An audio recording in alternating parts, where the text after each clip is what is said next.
एक बार की बात है। एक रात को बहुत ज़ोरों से तूफ़ानी हवा, साथ-साथ बारिश भी हो रही थी और बिजली भी कड़क रही थी। उस तूफ़ानी हवा बारिश में 2 माँ-बेटे वहाँ से गुज़र रहे होते हैं। देखने में वे बड़े परेशान लग रहे थे। बारिश में भीगते हुए वे आगे बढ़ रहे थे। बिजली बहुत ज़ोरों से कड़क रही होती है, बारिश भी बहुत ज़ोर से हो रही होती है। वे आगे जाकर पहुँचते हैं 2 कुटिया के पास और वहाँ पे एक पेड़ होता है। वे दोनों वहाँ पर जाके कुछ देर आराम से बैठते हैं। बहुत देर बारिश होने के बाद कुछ देर बाद बारिश थम सी जाती है। बारिश रुकने के बाद वहाँ पर ढेर सारे जुगनू भी आने लगते हैं। जुगनू देखने में तो बहुत खूबसूरत लग रहे थे, लेकिन वह छोटा लड़का अपनी माँ से कहता है, माँ, मुझे बहुत भूख लगी है, कुछ खाने को दो ना। बहुत भूख लगी है माँ, पानी भी पीना है। हाँ बेटा, मैं भी भूखी हूँ, लेकिन खाने को तो कुछ आखिरकार है नहीं। यहाँ पर कोई कुआं भी नहीं है कि मैं तुम्हें पानी पिला सकूँ। वैसे यहाँ पर 2 झोपड़ी नज़र आ रही है। हम पहली झोपड़ी में चलते हैं, शायद वहाँ पर कुछ खाने को या पीने को मिल जाए। ठीक है, चलो। वो औरत अपने बेटे के साथ ये बातें कहकर उस झोपड़ी के पास जाने लगती है। वह उस झोपड़ी में जाकर देखती है कि एक बिस्तर लगा था 2 तकिए के साथ और साथ-साथ आधा पका हुआ चावल भी था, लेकिन वह खाने लायक नहीं था। ऐसा लग रहा था कि कोई व्यक्ति वहाँ पर 1-2 रात गुजार के गया था। बेटा, खाने को तो खैर कुछ नहीं है, आज हम ऐसे ही सो जाते हैं। कल सुबह मैं रोड पर जाऊंगी, मुझे लगता है भीख मांग कर ले आऊंगी। भीख में जो पैसे मिलेंगे उससे मैं तुम्हारे लिए खाने की चीजें ले आऊंगी और पीने के लिए भी कुछ ले आऊंगी। ठीक है माँ, कोई बात नहीं। मैं भूखा हूँ तो आप भी तो कल सुबह से भूखी हैं। वैसे भी पापा ने हमारे साथ बहुत बुरा किया। वह औरत और वह अपने बेटे के साथ वहीं लगे बिस्तर पर सो जाती है। वह औरत और वह लड़का बहुत ही अच्छे घर से था, लेकिन कुछ कारण की वजह से उस औरत के पति ने उसे घर से बाहर निकाल दिया था। आखिरकार सुबह हो जाती है। सुबह होने के बाद चांदनी की नींद खुलती है। चांदनी कहती है, अभी तो पिंटू सो रहा है, मैं जाकर तुरंत रोड पर से भीख मांग कर ले आती हूँ ताकि हम दोनों आराम से कुछ खा पाएँ। वैसे भी कल सुबह से ही पिंटू भूखा है और मैं भी भूखी हूँ। मैं जल्दी से जाती हूँ। चांदनी ये बात कहकर वहाँ से बिना पिंटू को उठाए रोड की तरफ बढ़ने लगती है। वह रोड पर जाने लगती है। रोड पर पहुँचने के बाद वह एक जगह को चुनती है और वहीं पर बैठ जाती है। बैठ जाने के बाद वह किसी का इंतज़ार कर रही थी कि कोई व्यक्ति आए और उससे कुछ भीख में थोड़े से पैसे दे जाए, जिससे वह कोई खाने की चीज़ खरीद सके। बहुत इंतज़ार करने के बाद एक औरत वहाँ से गुज़रने लगती है। उस औरत को देखकर तुरंत चांदनी बोलती है, बहन, कुछ खाने के लिए पैसे दे दो। मैं और मेरा बेटा कल सुबह से ही भूखे हैं। हमने कल सुबह से कुछ नहीं खाया है। थोड़े से पैसे मिल जाते तो तुम्हारा भला होता। थोड़े से पैसे दे दो ना। छी छी छी, शर्म नहीं आता है बिल्कुल आजकल के लोगों को। देखो तो हाथ पैर तो सही सलामत है, फिर भी भीख मांगने चली है, वो भी बहाना मार के। मेरे पास नहीं है तुम जैसे औरत को पैसे देने के लिए। चलो चलो, रास्ते में बढ़ो। चांदनी के बहुत इंतज़ार करने के बाद एक औरत आती भी है तो उसे 4 बातें सुनाकर चली जाती है। ऐसे ही कर कर वह 2-3 लोगों से और भीख मांगते है, लेकिन कोई उसे पैसे नहीं देता है। अंत में एक गाड़ी वाली आती है, वह उससे भी भीख मांगती है, थोड़े से पैसे दे दीजिए ना मेम साहब, मेरा बच्चा भूखा है। चांदनी पर उस औरत को तरस आ जाता है और वह उसे कुछ पैसे दे देती है। चांदनी वो पैसे लेकर बहुत खुश होती है। वह खुश इसलिए होती है कि वह उस पैसों से कुछ खाने की चीज़ें ले सकती थी खुद के लिए और अपने बेटे के लिए। वह पैसे अच्छी जगह पर रखती है।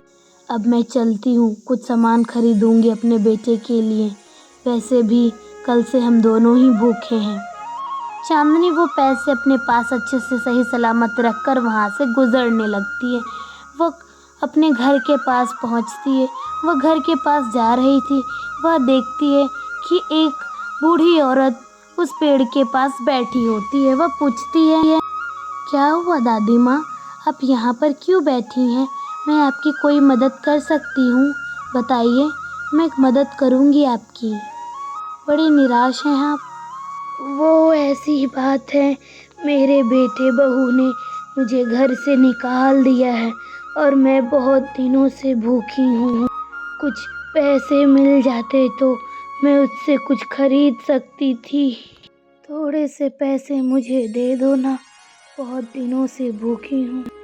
ठीक है दादी माँ, वैसे भूखी तो मैं भी हूँ, लेकिन ये पैसे आप रख लीजिए, मैं कभी और कुछ खा लूँगी।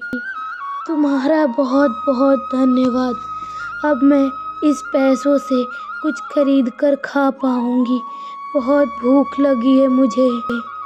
तुमने मेरी बहुत मदद की। हमें तो मदद सबकी करनी चाहिए।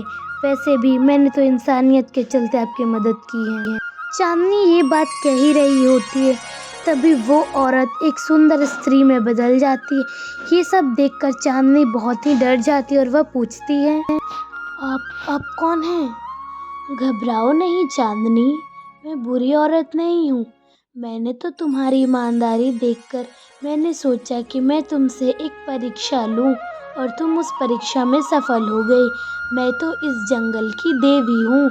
मैं कल रात यहाँ भ्रमण करने के लिए आई थी।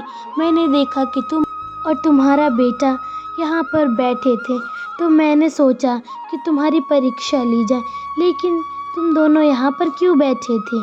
कोई मजबूरी थी क्या? देखने से तो अच्छे घर से दिखाई देते हो तुम लोग। हाँ देवी, हम लोग एक अच्छे घर से ही हैं। मेरा पति एक बहुत ही अच्छा डॉक्टर था, लेकिन वह एक लड़की के चक्कर में आकर उसने मुझे और मेरे बेटे को घर से बाहर निकाल दिया। अब हम दोनों यहाँ दर दर भटक रहे हैं, कुछ खाने के लिए भीख मांग रहे हैं। जो मैंने आपको पैसे दिए थे वो भी मैंने बहुत मुश्किल से भीख मांगा था। मैंने सोचा मुझे आपकी मदद पहले करनी चाहिए। बहुत अच्छी बात है, मैं तो तुम्हारी ईमानदारी देखकर बहुत खुश हूँ। मैं तुम्हें वरदान देती हूँ कि ये कुटिया एक बहुत ही अच्छे घर में बदल जाएगी। अब तुम इस घर में आराम से रह सकती हो, तुम अपने और अपने बेटे के साथ। अब मुझे जाने का समय आ गया है। अब कोई भी दिक्कत हो तो इस घर से मांग लेना, मैं चलती हूँ। जंगल की देवी ये बात कहकर वहाँ से गायब हो जाती है। चांदनी वह घर देखकर बड़ी खुश होती है। वह उस घर के अंदर जाने लगती है। वह उस घर के अंदर जाकर देखती है कि उसका बेटा एक बहुत ही अच्छे सोफे पर सो रहा होता है। चांदनी घर आकर देखती है कि वह घर अंदर से भी बहुत ही सुंदर था, लेकिन वह घर सुंदर के साथ साथ चमत्कारी भी था। चांदनी कहती है, मेरे पास जो पैसे थे वो तो मैंने उन जंगल की देवी को दे दिया। अब तो मेरे पास खाने को कुछ है भी नहीं। मेरा पिंटू तो कल सुबह से ही भूखा है। मैं उसे उठाऊंगी तो वो खाने के लिए मुझसे कुछ मांगेगा, तो मैं उसे क्या दूंगी? हे भगवान, कुछ तो मेरी मदद कर, खाने को कुछ तो दे। चांदनी के खाना मांगने से ही वहाँ पर अलग अलग तरीके से खाना आ जाता है। बर्गर, पिज़्ज़ा, फल, दाल, चावल, जूस, सभी चीज़ आ जाती हैं। अरे वाह, ये घर जादुई चमत्कारी के साथ साथ इच्छा पूरी करने वाली भी है। हे भगवान, तेरा लाख लाख शुक्रिया, तुमने मुझे इतनी मदद की। अब मैं उठाती हूँ पिंटू को, उसने तो कल सुबह से ही कुछ नहीं खाया है। चांदनी आगे जाती है और सोफे पर बैठ जाती है और अपने बेटे से कहती है, पिंटू, पिंटू, उठो बेटा, देखो तो मैं तुम्हारे लिए कितना सारा खाना लेकर आई हूँ। भूख लगी है ना? चलो उठो जल्दी। चांदनी पिंटू को उठाकर कहती है, नीचे देखो ना, कितना सारा मैंने तुम्हारे लिए खाना बनाया है। लो, जो भी खाने की इच्छा है वो तुम खा लो। तुम तो कल सुबह से ही भूखे हो ना। चलो खाते हैं, मुझे भी भूख लगी है। और कोई भी चीज़ की ज़रूरत होगी ना तो तुम सीधे मुझसे मांगना। पिंटू और चांदनी खाने के पास बैठकर खाना खाने लगते हैं। खाना वाकई में देखने में बहुत ही स्वादिष्ट था। खाना खाने में भी स्वादिष्ट था। खाना खाने के बाद उन दोनों को नींद आने लगती है, इसलिए दूसरे कमरे में जाकर सो जाते हैं। हर कमरा बहुत ही लाजवाब सुंदर था। सभी कमरे में कूलर, एसी सब कुछ लगे हुए थे। उस कमरे में जाकर चांदनी और पिंटू सोए रहते हैं। पिंटू बहुत ही गहरी नींद में सोया रहता है और चांदनी भी थकी होती है, इसलिए वो भी सो जाती है। कुछ देर बाद चांदनी की नींद खुलती है तो वह देखती है कि पिंटू को तो बहुत ज़ोरों की बुखार लगी होती है। वह क्या करती, वह चुपचाप चमत्कारी घर से कहती, हे चमत्कारी घर, कुछ ऐसा करो जिससे मेरे बेटे की बुखार कम हो जाए और वह बिल्कुल अच्छे तरीके से ठीक हो जाए। मुझे थोड़ी सी दवाइयाँ दे दो ताकि मैं इसे खिलाकर अपने बेटे का बुखार मैं ठीक कर सकूं। चांदनी ये बात कह ही रही थी, तभी वहाँ पर दवाई की एक पूरी टोकरी आ जाती है। उसमें सभी दवाइयों पर लिखा होता है कि कौन कब खानी है और किस बीमारी में खानी है। चांदनी वो दवाई अपने बेटे को दे देती है। फिर कुछ दिन बीत जाते हैं। चांदनी अपने बेटे से कहती है, पिंटू, तुम अब 6 साल के हो गए हो, अब तुम्हें स्कूल जाना चाहिए।